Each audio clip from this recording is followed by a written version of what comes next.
Inna ad-dina 'indallahil Islam.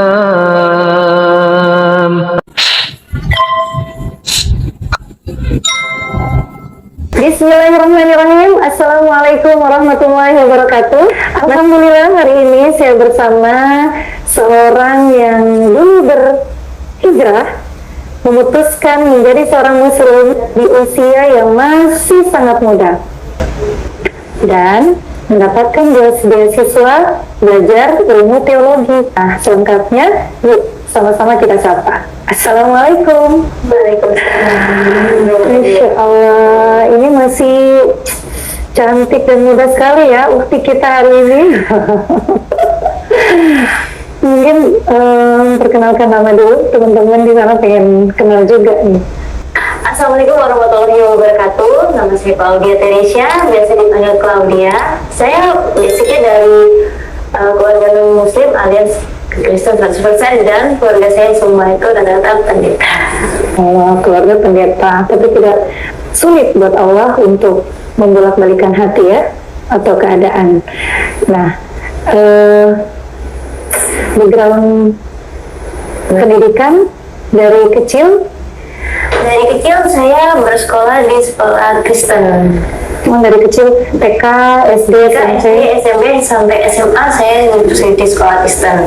Sekolahnya juga mau menyebutkan. Iya, di sekolah Kristen lah ya. Jadi dalam artian dari kecil memang sudah mengenyam pendidikan Kristen ya. Dan kalau background keluarga saya 50% Kristen, 50% Katolik, dan orang tua saya pendeta. Yang pendeta itu mama atau papa? Papa tiri saya. Papa tiri. Karena papa saya sudah meninggal di saat saya umur 17 tahun. Iya, jadi di saat 17 tahun Kak Claudia ditinggalkan papa dan mama menikah lagi dengan seorang pendeta. Betul. Nah, mulai kenal Islam usia berapa? Sebenarnya saya sudah mengenal Islam itu sejak TK. Berawal dari almarhum oma saya. Jadi oma saya itu Chinese, tapi beliau adalah salah satu yang muslim di keluarga saya, dan beliau juga menerima penolakan dari anak-anaknya. Saya diajarkan muslim itu, maksudnya diajarkan agama Islam itu secara diam-diam oleh beliau, karena beliau tahu bahwa kalau saya belajar terang-terangan bilang berkeluarga pasti ditolak. Beliau itu diam-diam, ini coba baca surat ini, coba baca ini, diajarin saya. Pertama itu saya ingat sekali waktu TK dulu diajarin baca surat Al-Fatihah. Itu surat pertama saya baca. Terus beliau ngajarin saya puasa. Memang sih waktu dulu belum sempat berhijab ya, karena keluarga kan ya begitulah sama orang Islam, mohon maaf ya, sangat anti. Sejak masih kecil sudah dikenalkan wajah Islam tuh yang negatif gitu ya? Iya benar. Jadi doktrin, kamu jangan masuk Islam. Islam itu beginilah, begitulah, radikal lah, banyak teroris lah, begini begitu. Tapi di dalam hati kecil saya, ketika saya dilatih seperti itu, saya makin penasaran. Masa sih saya lihat orang muslim di sekitar saya aja nggak begitu. Saya lihat tetangga saya aja yang notabene muslimnya tidak begitu. Saya semakin lama semakin penasaran. Masih seperti itu, sampai akhirnya saya diam-diam buka YouTube, baca di buku-buku tentang ilmu muslim. Tapi itu saya nggak melihat apa yang seperti mereka katakan gitu. Jadi apa yang mereka sampaikan tentang Islam, Kak Claudia tidak lantas nur 100% ditelan bulat-bulat, tapi justru tertantang untuk nyari tahu ya, untuk mencari tahu lebih jelas Islam seperti apa sih. Nah, apa yang menarik dari Islam saat itu yang Kak Claudia pelajari? Waktu itu yang mempelajari tentang pertama itu puasa. Saya tertarik gitu. saya tertarik tentang bagaimana sih cara puasa yang baik. Terus jujur sih saya tertarik juga tentang sholat. Itu yang membuat saya makin penasaran dengan Islam. Saya diam-diam belajar sholat ya, walaupun masih salah-salah ya, namanya juga masih anak kecil juga, ya penasaran gitu. Gimana sih cara pakai hijab yang baik itu, walaupun dulu kan nggak ada kayak gini kan, karena kan keluarga saya Kristen, saya iseng tuh pakai spray, oh gini kayak gini aja gitu, sampai akhirnya pernah ketahuan sama mama saya, sampai saya diomelin, kamu kayak gitu gini, kamu mau jadi teroris gini. Di situ saya cuma bisa diam aja. Pokoknya kalau kamu masih Islam, kamu saya usir. Oh, bicara seperti itu sama saya. Dan di situ langsung Tuhan, kok gini sih keluarga saya. Langsung saya berpikir, kalau seandainya nanti kalau saya dewasa, saya masuk Islam, apa saya benar-benar bakal diusir? Saya nggak berpikir seperti itu. Itu di usia berapa, Kak? SMP. Oh, di usia SMP. Tapi jadi di usia SMP itu udah mulai tertarik untuk mempelajari Islam ya? Sangat tertarik. Tapi belum ada keberanian untuk syahadat. Kalau kayak masih keblok ya? Iya. Jalannya kayak keblok. Nah, di usia SMA? Nah, di usia SMA itu kan saya masuk ke sekolah yang ibaratnya lebih ketat lagi dari sebelumnya. Jadi benar-benar didoktrin. Kamu didoktrin lagi, lebih diracuni lagi otaknya ibaratnya gitu. Tentang Islam. Tentang Islam itu begini. Islam itu jelek lah begini. Tapi semakin saya didoktrin, saya semakin penasaran. Masa sih saya lihat nggak seperti itu. Saya lihat nggak kayak orang-orang bicarakan. Realitanya nggak seperti itu ya. Saya ingin ibaratnya hati saya tuh mau berontak, mau cerita yang sebenarnya, tapi takut. Ada ketakutan gitu. Ketakutannya bukan gimana ya, saya takutnya ketika saya bercerita kepada keluarga bahwa Islam itu seperti ini, nanti saya malah ditolak, saya diusir, apalagi sama ibu saya, sama ayah tiri saya. Karena secara usia belum siap juga ya, masih SMA, pasti yang dibayangkan, aduh kalau diusir gitu saat itu. Ya, jadi sudah meyakini dan gini, semakin didoktrin, semakin yakin bahwa Islam nggak seperti itu. Betul. Doktrinan apa yang paling melekat di hati sampai sekarang? Jujur ya, dari kecil tuh yang paling dekat itu udah, maaf ya, Islam itu teroris. Itu yang paling dekat. Jadi yang paling melekat itu selalu mereka ngomongkan Islam itu teroris. Tapi sejak saya di dokter seperti itu, saya makin penasaran. Nggak seperti itu, nggak seperti yang mereka katakan lah, nggak seperti yang mereka bayangkan lah. Islam itu indah kok. Seperti itu. Jadi memang banyak ya kita temukan ketika sharing dengan beberapa mu'alaf yang didoktrin seperti itu, ya memang faktanya ketika mereka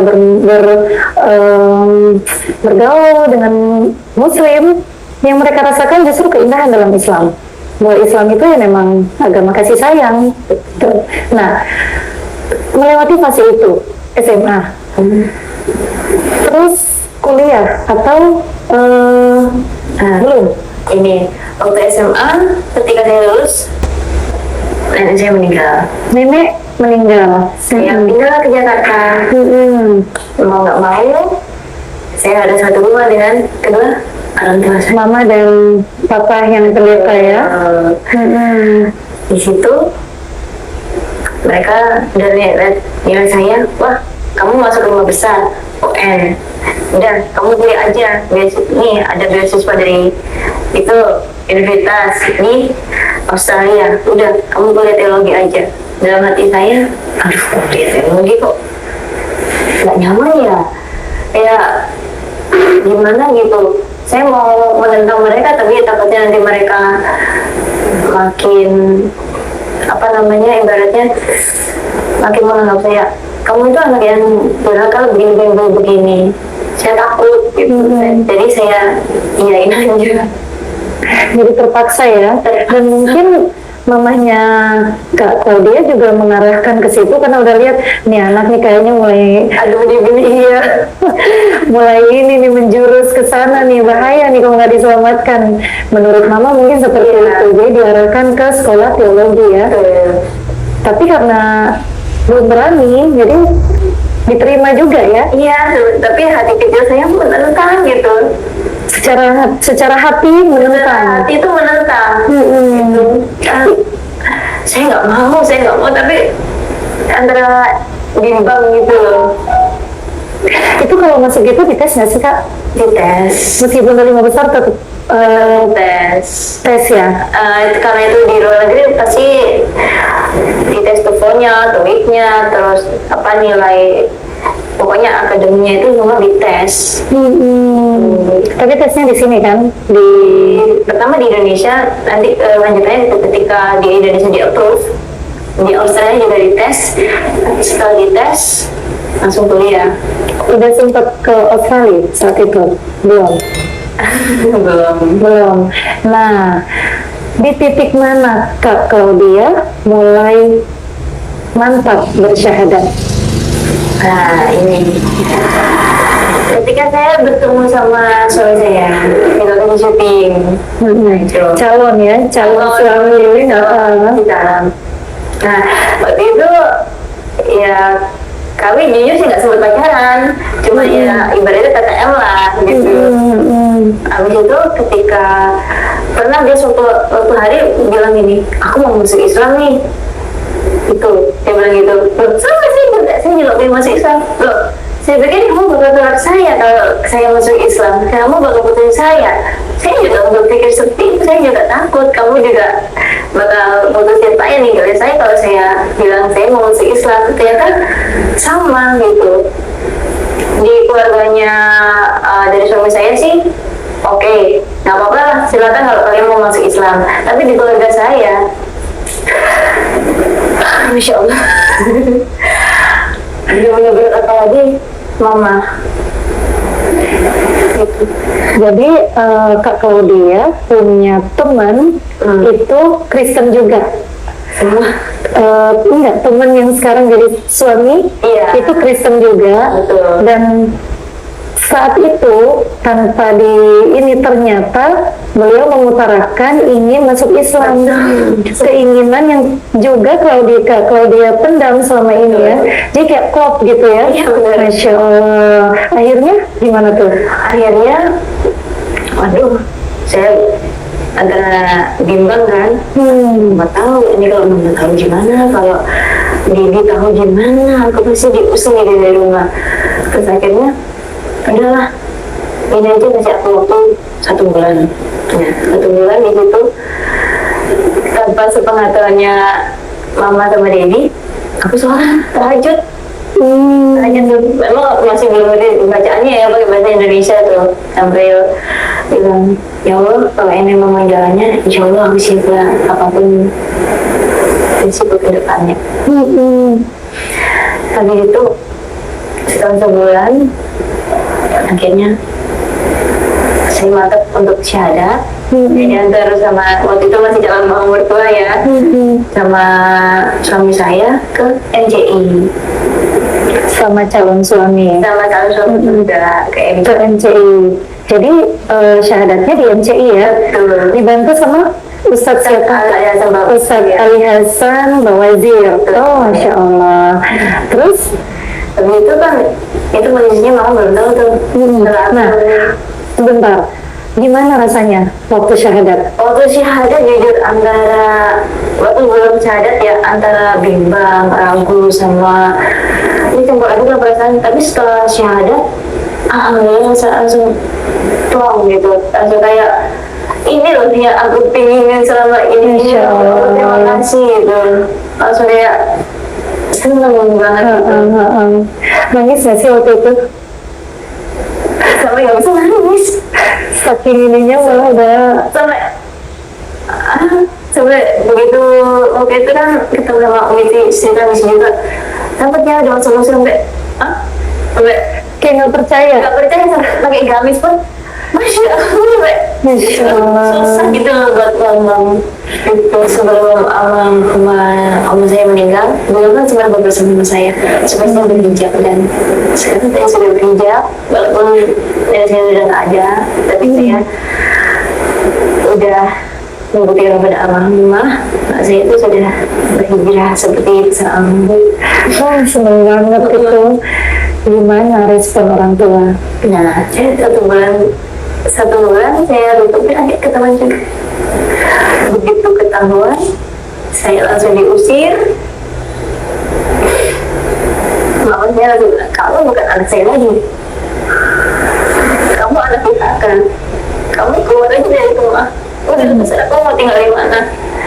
Kamu bukan anak saya lagi, kamu udah lepas, kamu punya agama, kamu sudah lepas Tuhan Yesus, kamu bukan anak saya lagi, kamu orang lain, kamu sekarang pergi. Itu kata-kata mama saya.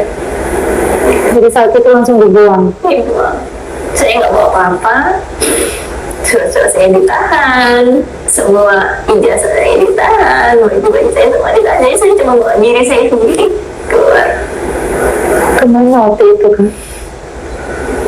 Jujur, pertama kali masuk saya nggak tahu lagi mau kemana. Akhirnya ya udah, waktu itu calon promotor dia bilang, ya udah saya cariin kos-kosan kamu, udah masalah baju gak usah dipikirin. Udah, akhirnya saya ngekos, dibayarin promotor saya sama suami saya juga. Tapi itu sebulan setelah kos, kami nikah secara siri dulu. Tapi kamu belum masuk ke rumah itu. Jadi saya masih dikontrakan saya sampai benar-benar dikatakan sah secara itu. Sebulan setelah saya nikah siri, saya pilih nikah KUA. Itu pun bocor ke mama saya marah-marah sama saya. Dia mengutuk saya, kamu gak akan punya anak, kamu gak akan bahagia, kamu akan susah, kamu akan hidup sengsara, begini-begini. Pokoknya kata-kata kutukan itu. Itu yang buat saya sampai down. Tapi setiap saya down, saya rasanya, ya Allah, ini bener gak sih bilangnya gitu. Sampai saya berpikir betul ada yang nguatin saya. Tetap bangun lebih semangatnya, kamu mesti ikhlas, teguh itu, kamu jangan menyerah, ini jalan terbaik, ini jalan yang benar yang kamu pilih. Itu. Jadi Kak Claudia mengalami ya dibuang dari dibuang sama orang tua, bahkan dikutuk, di apa ya, disumpahin ya, kalau bisa dibilang disumpahin untuk bakal nggak punya anak. Betul. Itu berat sih, berat banget. Sampai akhirnya saya 3 tahun menikah, saya hamil. Nah, saya hamil, tapi di saat kalau saya umur 7 bulan, Allah mengizinkan anak saya pulang, diambil lah, langsung dikatain, itu kan benar, kamu gak akan bisa punya anak, kamu gak akan bahagia kalau kamu gak kembali ke Kristen.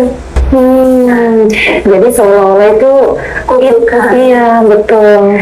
Tapi alhamdulillah setelah 3 bulan kita semua berlalu, Allah menitipkan lagi anak, dan sekarang ya alhamdulillah udah 3 bulan. Masya Allah. Dan itu benar-benar, ya Allah, apa namanya, Masya Allah, Anugerah ya, anugerah yang benar-benar sulit diungkapkan lagi. anugerah dan pembuktian. Betul. Bahwa semua Allah yang, ya kalau Allah udah berkehendak ya, siapapun yang mau nyumpahin, mau dikutuk seperti apapun, nggak akan bisa. Betul.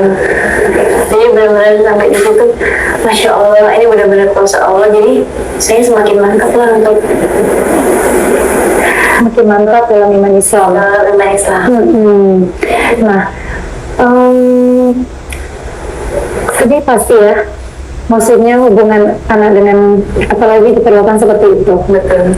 Tapi kita sebagai anak pasti kan harus ada ikhtiar. Ada nggak yang usaha yang Kak Claudia lakukan bareng suami untuk ya PDKT-lah ke mama biar kembali ridho? Saat ini sih jujur sih, saya itu cuma pengen mama itu terima saya.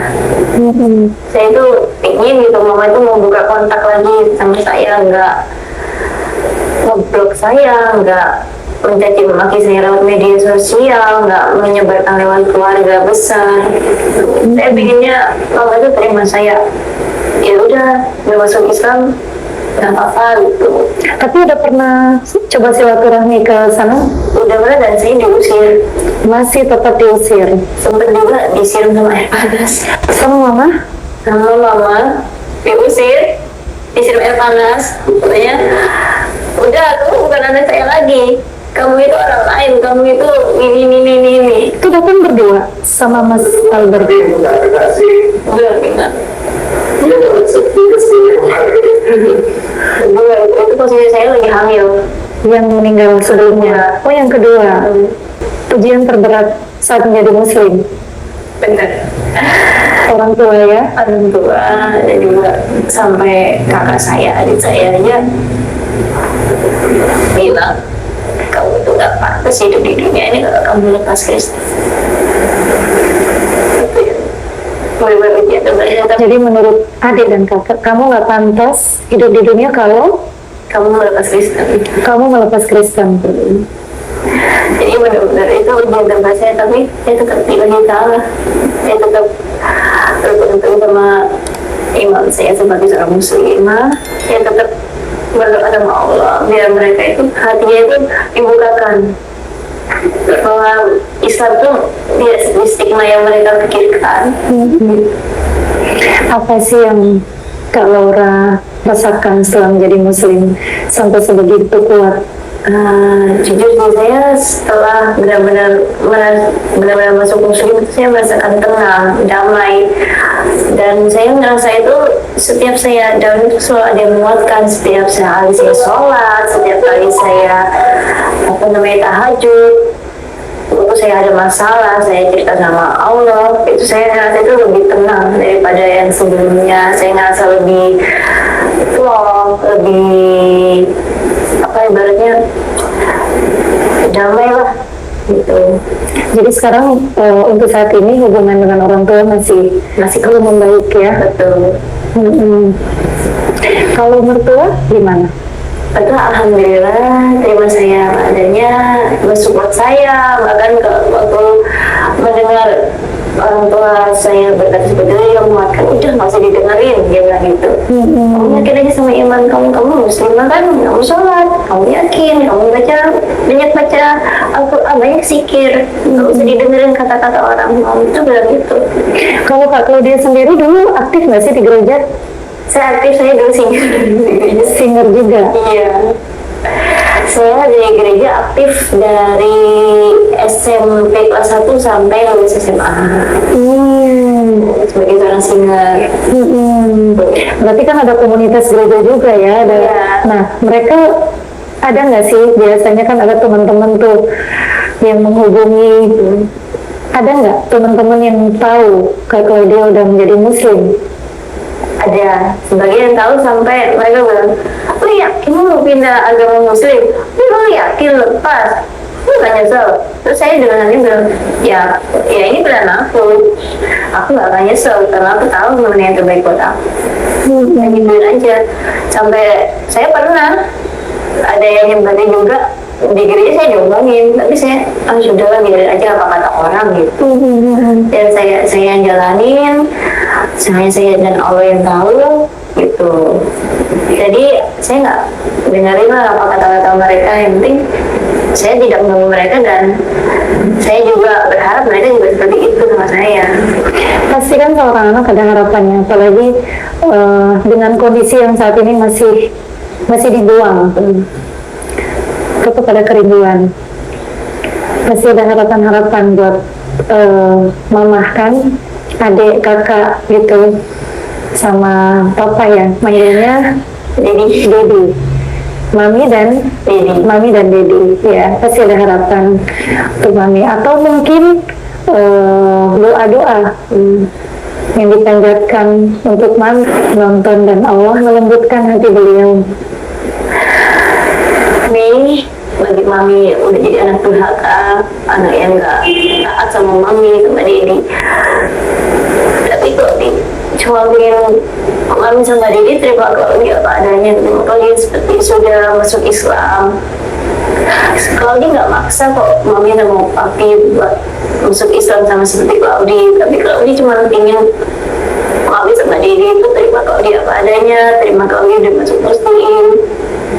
Dan nih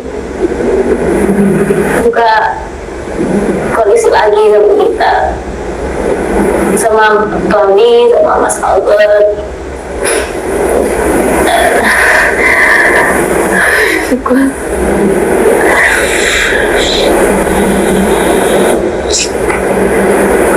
Ya harapannya sih cuma itu sih, ya mami sama Dedi terima Claudia apa adanya, terima cucu dari Claudi sekarang lagi lucu-lucunya, cuma itu aja.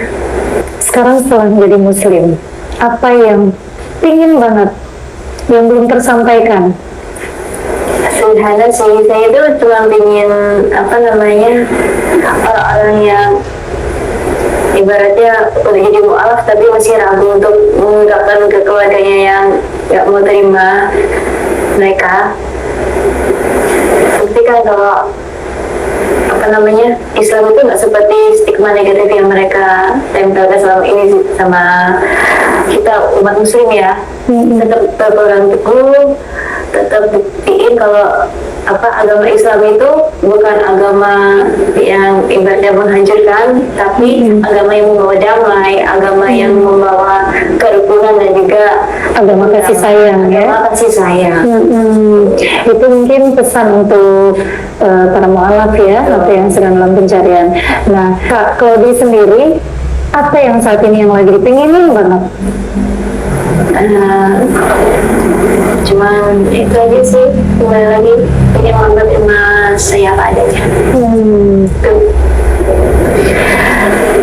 Saya bukan anak durhaka atau anak yang mau melawan orang tua, tapi saya cuma ingin mama tahu, mami tahu sampai detik ini waktu mami nggak anggap aku anak sekalipun, I still love you mom, I still your little daughter until now. Aku gak akan pernah berubah, aku tetap kalau yang mama dulu sayangin.